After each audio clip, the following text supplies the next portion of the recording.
Hello friends, welcome back to Anveshara channel. आज हम लोग पढ़ेंगे आदिकाल की विशेषताएं एवं साहित्यिक प्रवृत्तियां। ठीक है, तो ये टॉपिक हम लोग पूरे विस्तार से पढ़ेंगे। ये टॉपिक यूजीसी नेट के सिलेबस में है। ठीक है, यूजीसी नेट का जो सिलेबस है इकाई 2 उसमें इस टॉपिक को डाला गया है। तो इस टॉपिक को हम लोग पूरे विस्तार से पढ़ेंगे। ठीक है, ये टॉपिक मतलब हर एग्जाम के लिए काफ़ी इम्पोर्टेंट है। ठीक है, तो चलिए हम लोग इसको पढ़ना स्टार्ट करते हैं। देखिए, हिंदी साहित्य के इतिहास में आदिकाल का समय आठवीं शताब्दी से लेकर 14वीं शताब्दी के मध्य माना गया है। ठीक है, अगर हम इसको संवत में देखेंगे तो 1050 से लेकर 1375 तक आदिकाल का समय माना जाता है। ठीक है, ये जो समय है ये आचार्य रामचंद्र शुक्ल ने दिया है। ठीक है, उसी के अकॉर्डिंग है।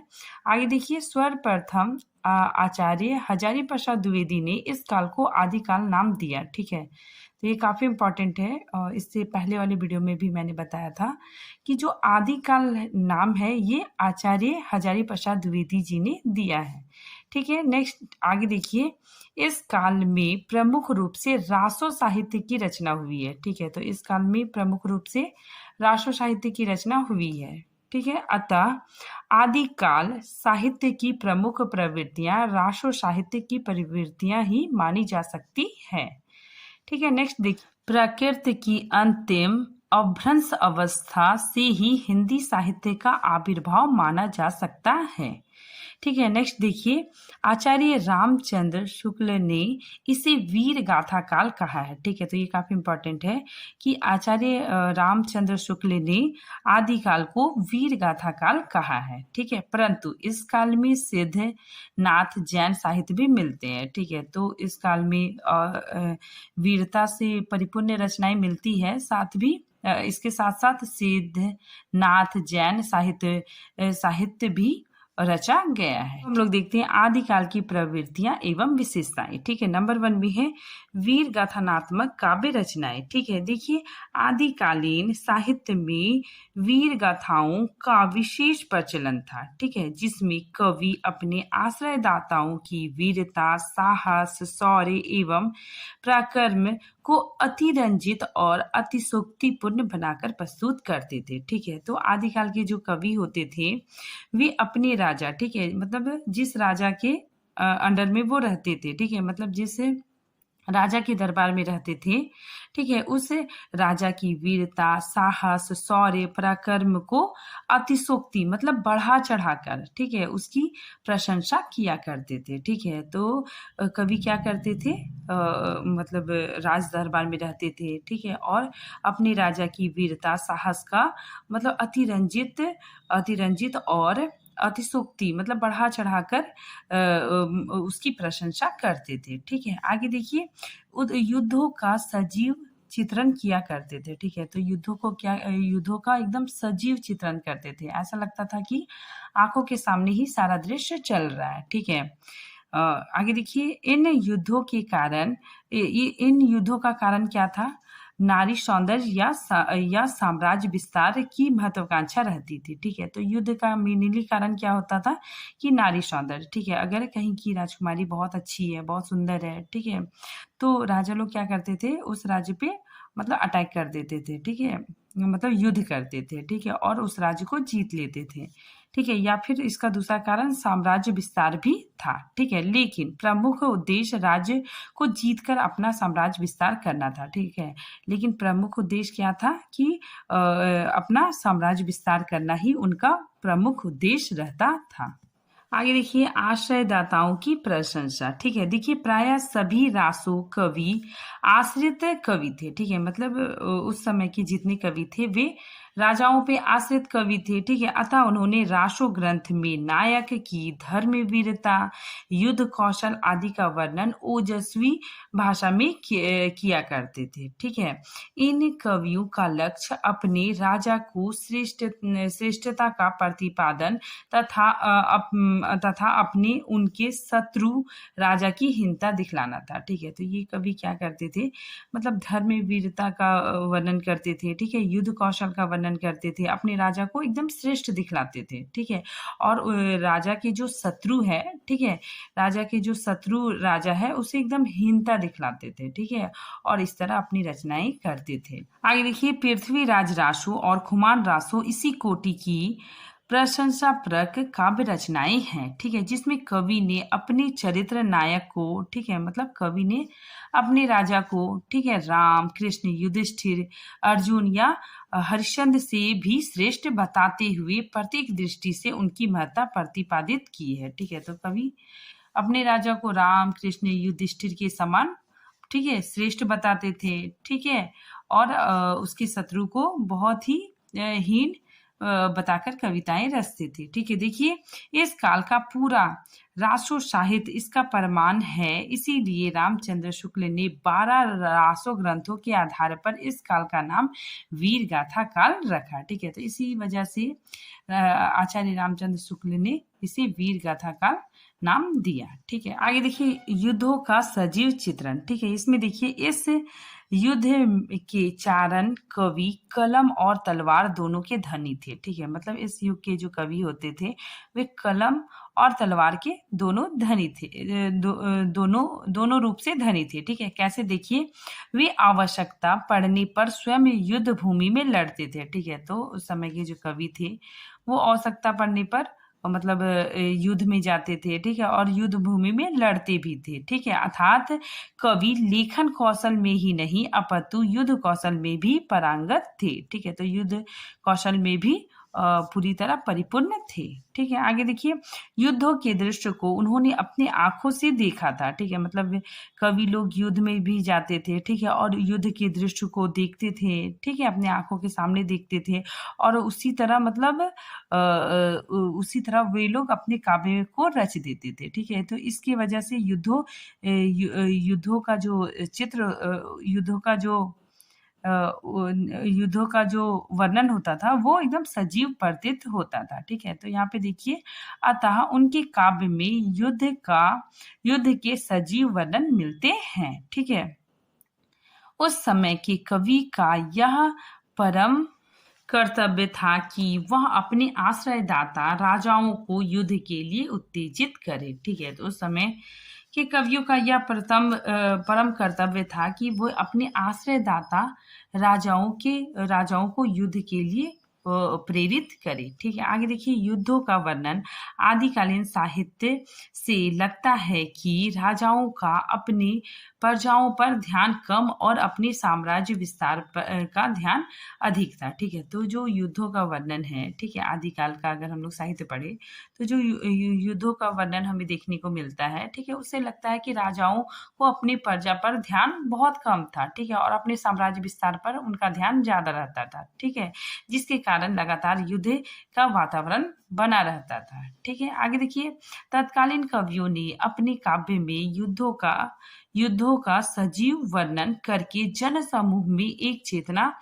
प्रकट की, ठीक है, और कहा युद्ध यदि आवश्यक है तो करना चाहिए, ठीक है। युद्ध के समय सेना में वीर रस के भावों से कवि सैनिकों में जोश तथा उत्साह भर देते थे, ठीक है। तो उस समय के जो कवि होते थे वो क्या करते थे, अपने रचनाओं के द्वारा सैनिकों में भी जोश और उत्साह भरते थे, ठीक है।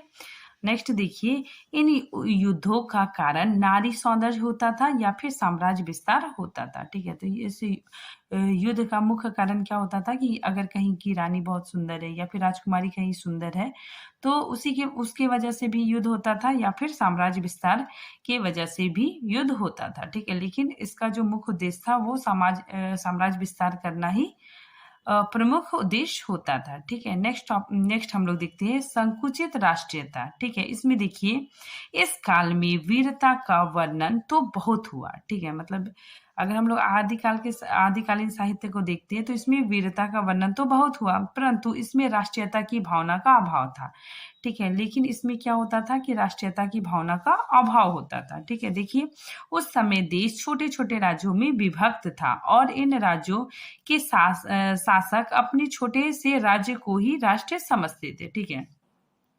तो उस समय क्या था कि जो राज्य थे वो छोटे-छोटे भागों में बँटे हुए थे, ठीक है? और जो राजा थे वो अपने राज्य को ही मतलब अपना सब कुछ समझते थे, ठीक है? अपना राष्ट्र समझते थे। आगे देखिए उन दिनों 150 गाँवों को ही अपना समझा जाता था, ठीक है?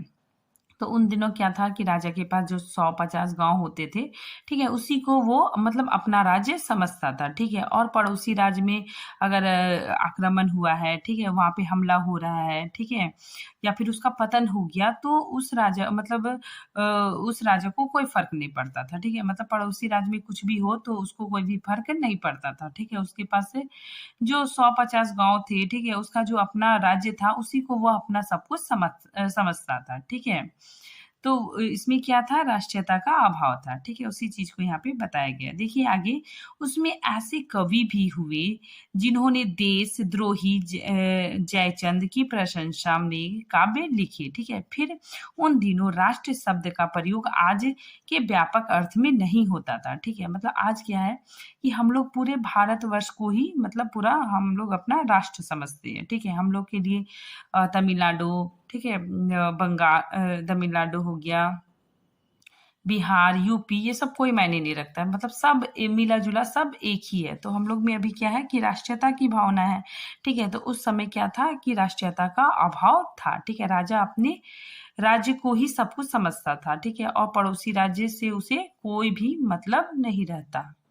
पड़ोसी राज्य पर विदेशी आक्रमण होने पर ये थोड़ा भी विचलित नहीं होते थे, ठीक है? इसी संकुचित राष्ट्रीयता के कारण धीरे-धीरे सभी देशी साम्राज्य विदेशी आक्रांताओं द्वारा प्रदलित किए जाते थे, ठीक है? तो इसी संकुचित राष्ट्रीयता के कारण क्या होने लगा धीरे-धीरे देशी साम्राज्य विदेशी आक्रांताओं के अधीन होने लग गया, ठीक है? आगे देखिए आदिकाल के चारण कवियों द्वारा आश्रय दाताओं की स्तुति और चरण वंदना तथा प्रशंसता इस प्रकार की गई कि तत्कालीन अर्थ और परिवेश में देशद्रोही जयचंद का भी कवियों ने गुणगान कर दिया, ठीक है? तो देखिए ये जयचंद की प्रशंसा में जयचंद प्रकाश, ठीक है? ये भट्ट केदार द्वारा रचित है, ठीक है? भट्ट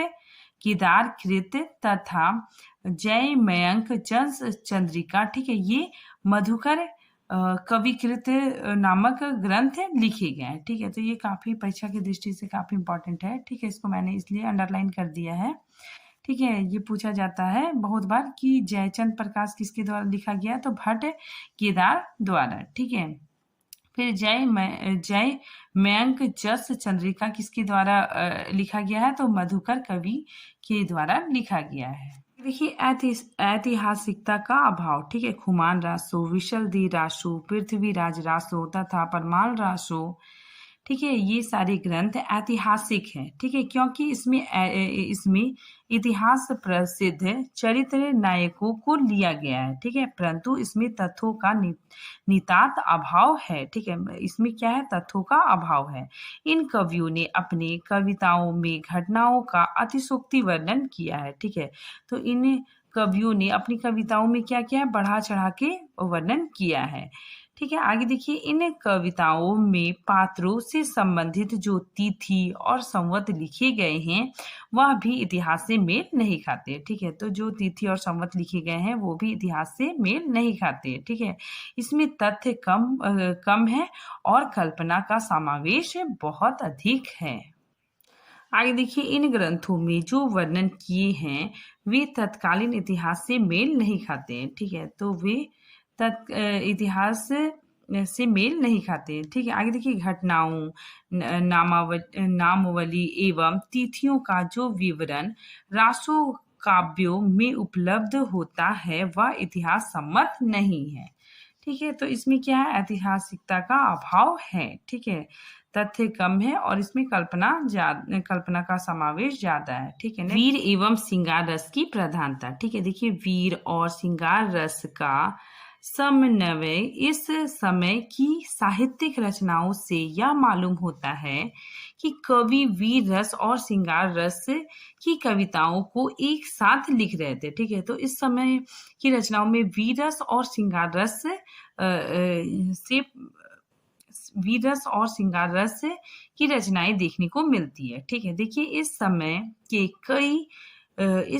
के कई युद्ध साम्राज्य विस्तार के साथ नारी को पाने के उद्देश्य से भी लड़े गए। ठीक है, तो इस समय का जो युद्ध था वो साम्राज्य विस्तार और नारी को पाने के उद्देश्य से लड़े गए। ठीक है, और कवि नारी के नक्सिक वर्णन करते थे। ठीक है, जिसके कारण उनके रचनाओं में श्रृंगार रस देखने को मिलता है। ठीक है, मतलब इस समय के रचनाओं में वीर रस के साथ साथ श्रृंगार रस भी देखने को मिलते हैं। ठीक है, देखिए हमीन रासों और खुमान रासों में भी वीर रस के साथ श्रृंगार रस की अभिव्यक्ति हुई है। ठीक है, पृथ्वीराज रासों में भी नारी सौंदर्य का चित्रण है। ठीक है, विद्यापति की पदावली में अद्भुत नारी सौंदर्य की छटा दिखाई देती है। हम लोग देखते हैं कल्पना की प्रचुरता। ठीक है, तो इस समय के कविताओं में कल्पना की प्रचुरता देखने को मिलती है। ठीक है, देखिए चारण कवियों की रचनाएं तथ्य परक ना होकर कल्पना प्रधान है। ठीक है, ऐतिहासिक पात्र तो इन रचनाओं में है पर इतिहास नाम मात्र का ही है। ठीक है, तो इसमें क्या है कि इतिहास नाम मात्र का ही है। ठीक है, कवियों ने कल्पना का सहारा लेते हुए घटनाओं, नामावलियों एवं तिथियों तक की कल्पना कर ली है। ठीक है, वस्तुतः इन रासो काव्य में संभावना और कल्पना की बहुलता है। देखिए कवि अपने राजा को कल्पना लोक में अतिरंजित वर्णन के सहारे घुमाते थे। ठीक है, और सच्चाई से दूर रखते थे।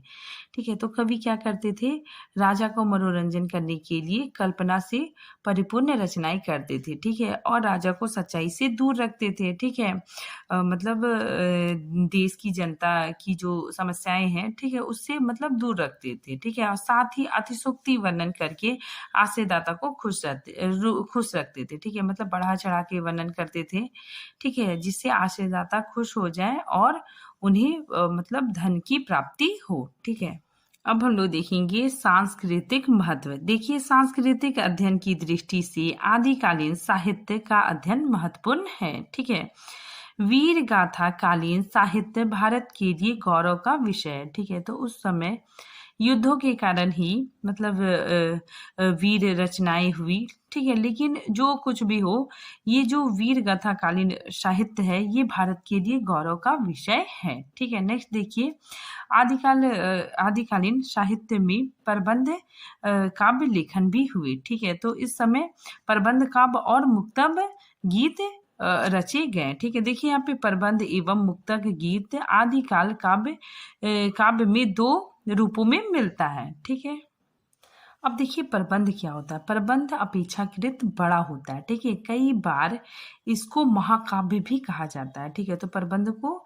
महाकाव्य भी कहा जाता है। ठीक है, और प्रबंध काव्य क्या होता है, ये मतलब बड़ा होता है। ठीक है, और मुक्तक क्या होता है, ये अपेक्षाकृत छोटा होता है। ठीक है, और इसे खंड भी कहा जाता है। ठीक है, देखिए प्रबंध काव्य में जो चरित्र काव्य के रूप में चित्रित होते हैं। ठीक है, तो इसमें जो चरित्र काव्य के रूप में चित्रित होते हैं। ठीक है, साथ ही वीर गाथा के रूप में जो काव्य रचे जाते हैं। ठीक है, जैसे देखिए पृथ्वीराज रासो। ठीक है, ये याद रखिएगा आप लोग, पृथ्वीराज रासो क्या है, ये प्रबंध काव्य के अंतर्गत आएगा। ठीक है, और मुक्तक काव्य के अंतर्गत कौन सा आएगा, विशल दे रासो। ठीक है, तो विशल दे रासो मुक्तक काव्य रचना है। ठीक है, आदिकाल की भाषा। ठीक है, आदिकाल साहित्य की भाषा। ठीक है, तो उस समय डिंगल और पिंगल, ठीक है, दो भाषाएं प्रमुख रूप से पाई गई। ठीक है, देखिए डिंगल के अंतर्गत अभ्रंश मिश्रित राजस्थानी। ठीक है, तो जिसमें अभ्रंश मिश्रित राजस्थानी होगी तो वो क्या होगा, डिंगल। ठीक है, डिंगल क्या है, ये कठोर,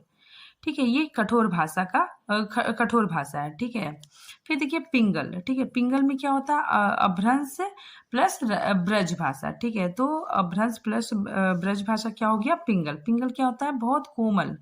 ठीक है, इसकी भाषा कैसी होती है, कोमल होती है। ठीक है, तो उस समय डिंगल और पिंगल भाषा का प्रयोग किया गया। ठीक है, फिर आगे देखिए डिंगल के अनेक प्रबंध काव्य की रचना पृथ्वीराज रासो और परमाल रासो है। ठीक है, तो डिंगल को हम लोग देखेंगे तो डिंगल में पृथ्वीराज रासो और परमाल रासो की रचना हुई है। अब हम लोग देखते हैं अलंकार और छंद का प्रयोग। ठीक है, तो इस समय रूपक, उपमा, रूपक, उत्प्रेक्षा, यमक, ठीक है, अतिशोक्ति मैंने बताया, बढ़ा चढ़ा के वर्णन करना। ठीक है, अतिशोक्ति अलंकार का प्रयोग किया जाता था। ठीक है, फिर देखिए छंद की बात करें तो रोला, दोहा, ठीक है, तोमर, तोटक, छप्पय, ठीक है, पधरी, पदरी, कुंडलियां, साटक आदि छंदों का प्रयोग किया जाता था।